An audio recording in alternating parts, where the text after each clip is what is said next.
мынау Қазақтелекомның акционеріне байланысты осындай сұрақ қойғым келіп тұр да. Дариқаның ұлы Нұрәлидің сол компанияға үлесі бар, Назарбаевтың отбасыларын сол неге үлесі бар деген сондай ақпараттар шығып жатыр. Менде ондай ақпарат жоқ. Бізге келіп жатыр да, сол кімдердің үлесі бар деп айтасыз ба қазір? Қазақтелеком самұрық қорына жатады. 96-97% самұрық қорына. Қалған пайызы кімде? Оны биржадан қарай аласыз. Биржаның сайтында. Неге сіздер білмейсіздер ма? Сіз олар кісілермен байланысты жұмыс жасайсыздар точно ғой. пайыз санын мен білмеймін. Назарбаевтың отбасылары бар ғой негізі, туыстары. Ондай ақпарат менде жоқ. Бағдат Мусиннің қызметінен кетуіне не себеп болды? Ол өз фейсбуктегі парақшасында жазды, сондықтан қаралайсыз. Сіздер күтпеген жағдай болды ма? Күтпеген жағдай болды ма? Сіздер үшін қызметтен кетуі? Жоқ, біз үшін де күтпеген жағдай болды. Он не назвал причину своей отставки. На своей страничке написал. Но он не назвал причину, он сказал, что по Я собственному думаю, вы к нему должны будете обратиться. Сейчас нового министра ждете,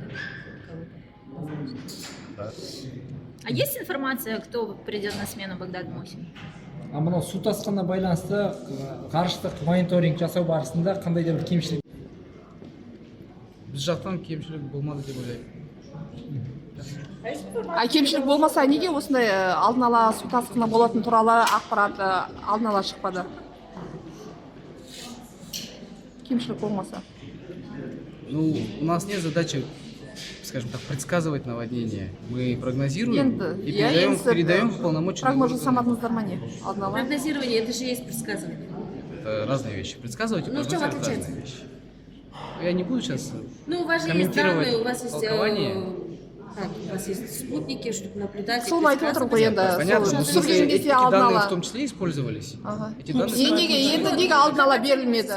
Я думаю, лучше обратиться к человеку, в смысле, к моему коллеге, который курирует это направление. Мне сейчас тяжело будет прокомментировать это направление. Он жаңа министрден сұрау керек. Ну хорошо, а вы вообще, как вообще планируется работа по улучшению состояния Работа интернета? планируется. Ну как именно? Ну, работа ведется по планам, в соответствии, у нас есть свой план. Есть план также у операторов сотовой связи по развертке сети, по установке базовых станций. Ну, Вот вы спрашиваете, как будет идти, планируется, я отвечаю. Ну, вас не смущает то, что в центре Астаны вот 3G Нагрузка всегда растет, и те базовые станции, которые установлены, их бывает недостаточно. То есть операторы должны дополнительные базовые станции ставить. Это чисто технические ограничения. Ну чисто почему это технические так долго ограничения. длится уже несколько лет?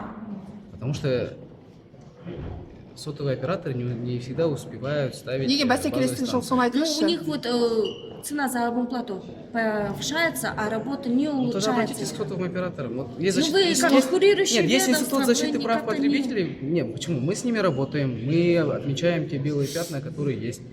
Мы как бы ставим эти задачи, у нас есть совместные расписанные планы, но также у сотовых операторов свои инвестиционные программы. То есть доходы, которые они получают, они должны реинвестировать. И это их- Қадағалаушы орган кім онда? это их как бы инвестпланы, по которым они должны устанавливать. Қадағалаушы То орган есть вы кім онда? никаких вот требований не ставите? Что это за секретные планы, которые вы не можете обнародовать? Можете их обнародовать? Что вы говорите, у вас есть какой-то план, вы можете его Нет, есть обнародовать? проект «Доступный интернет», национальный проект, он в открытом доступе есть, и вы с ним можете Но ознакомиться. лично вот вы испытываете проблемы с интернетом? Да. В каких районах, вот, когда вот вы бываете в стране, вы замечаете, что провалы все-таки Ну, есть? я прям не слежу, потому что я не сижу онлайн 24/7 в интернете, чтобы сказать, что вот именно вот на этом перекрестке есть проблема. Ну, по Я, вам в смысле, перекрыли. я не спорю, да, есть проблемы, и мы также сталкиваемся, как все. Хорошо, а вот У нас нет были... отдельных линий специальных. Но вы же для этого и работаете в министерстве, чтобы таких проблем не было. А вы так спокойно говорите, как будто бы это норма. Нет, я к тому, что это всегда, то есть работы по улучшению, они ведутся, и они будут продолжаться. То есть никогда не будет того, что прям, того, что все люди будут всегда прям довольны. Жоқ, қадағалаушы кім онда? Кім қадағалайды? Вы не должны Айтыңызшы. стремиться к этому. А среднестатистически сколько? Ну, как вас, вот перед домом министерства интернет Е.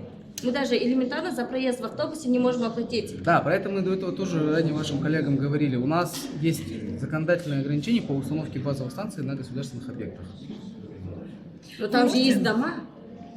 Ну ладно, там до министерств, ну да, Хорошо, сзади на же домах, дома. на домах, возможно, жители домов против установки А базовых знатая станций. история про вот этих, да, Я не- фобов, как...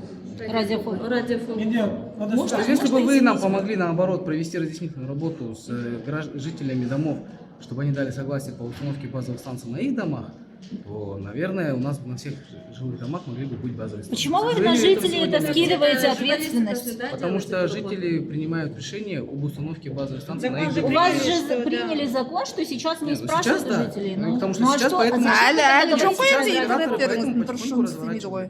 Ну а зачем вы говорите про радиофобов, если Нет, у вас все вопрос говорю, инструменты на жилых есть? домах. Я и говорю, сегодня... Вам приняли закон специально, чтобы этим Хорошо, сколько радиофобов не им? слушать. Пару месяцев? Хорошо, можно такой вопрос, пожалуйста? Вот недавно были, вот на той неделе, вот на этой неделе были в начале, да, проблемы с личности. С чем это связано? Почему такие сбои, когда выбрасывала из приложения, вот ты заходишь, а тебя выбрасывает?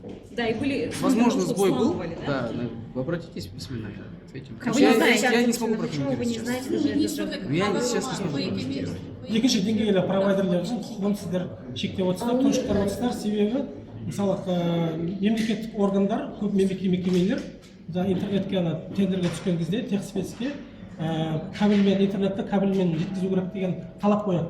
Ал екінші деңгейлі провайдерлер ол сымсыз жеткізеді интернетті. Бұл монополистердің мүддесіне жұмыс жасау деп ойламайсыздар ма?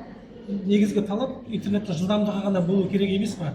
Кезінде сіздің министр болған Бағдат Мусин осыны айтқан болатын, бірақ ой есінде тұрған жоқ. Біз осы мәселені қараймыз деген. Шын айтамын, ол жайлы қазір комментарий бере алмаймын. Неге? Неге бере алмайсыз? бағанадан бері Өйткені бере осында- алмаймын деп тұрсыз. дұрыс берсеңізші ақпаратты. Білген сұрақтарға жауап беріп отырмын. Осы сұрақты мен білмеймін. Интернеттің оған жауап сапасы бере туралы алмаймын. қайтадан монополистер туралы сұрақ қойылып тұр ғой сізге. Сіз бұл Жоқ. министрлікте қанша уақыт болды жұмыс Осы- жасап жатқаныңызды Бірақ айтыңызшы. министрлікте әр бағыт бойынша өз Жоқ, интернеттің министр бар. сапасын сіз өзіңіз де пайдаланасыз ғой. Енді монополистер, интернеттің Жоқ, сапасы жарайды, туралы түсінемін сізге сізді. Бірақ бұл осы сұрақ жалпы сұрақ қой. конкретно неге екінші деңгейлі операторларға сын және Бұл сыммен жалпы және сұрақ сымсыз. қой сізге. Конкретно бір Ол жалпы сұрақ адамды емес, айтып отырған ол, жоқ қой. Немесе бір туын айтып отырған жоқ сізге. Салонда сұрақ па жалпы? Жоқ, оған қазір жауап бермеймін. Мемлекеттік мекемелер интернетке тапсырыс берген кезде олар интернетті кабельмен жеткізу керек дейді. Ол кабельмен жеткізетін бізде 2-3 монополист бар ғой. Жоқ, ол- ал былай екінші деңгейлі провайдерлер бар нелерде, біздің аймақтарда. Ал олар сымсыз жеткізеді. Негізгі талап интернеттің жылдамдығы ғана болу керек. Ол сымсыз әкеле ме, сыммен әкеле ме? Осы мәселені сіздер неге қарамайсыздар? Жарайды, қараймыз.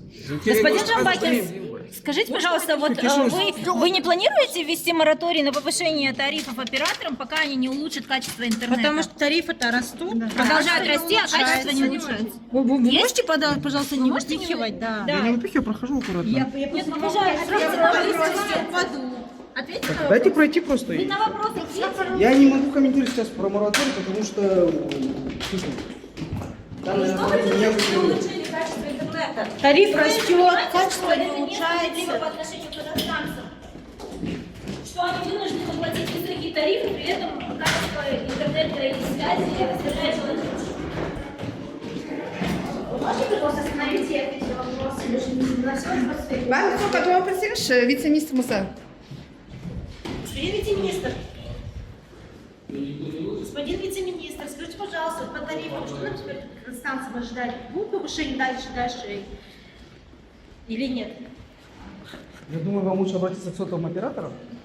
По их- Неге по сіз их қайта планам. неге қайта айтасыз сотовый оператор Потому что мы сіздер? не курируем тарифы. Мы как министерство тарифы не курируем. Не істейсіздер енді сіздердің министрлігіңіз? Сіздің министрлігіңіз не істейді енді? А какие вопросы вы вообще курируете в Антаре? Сегодня был вопрос по данным, я курирую вопросы данных. Жоқ, енді қадағалаушы орган кім осы сапасы бойынша айтыңызшы. Вы спросили, какой вопрос я Жоқ, курирую? Я қадағалаушы говорю, что я орган кім курирую вопросы айтыңызшы? по данным.